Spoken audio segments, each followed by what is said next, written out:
They're just putting on a new wave synthesizer sound and this era where people were disconnected, where you would leave as a kid at 5 o'clock or at 3 o'clock, and your parents just didn't know where you were all Yeah. day and all night. It was Free to range me childhood. great. Yes, free range childhood, not the helicopter thing. And, we just experienced on Love Story about John F. Kennedy.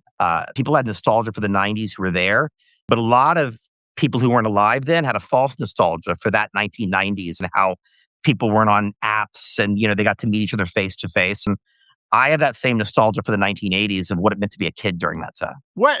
And I was a kid. I grew up in LA. I'm about 4 years younger than Brett. And when Less Than Zero came out, it was, I mean, the one writer I can say made me a writer was Bret Easton Ellis, because It's amazing. this was the first time that I saw literature that resembled anything I knew in the world. That it wasn't some remote, and if that I think we memorized that book when it came out. But there's something about LA in that period that it is so cool, and so the reality of it is almost like an AI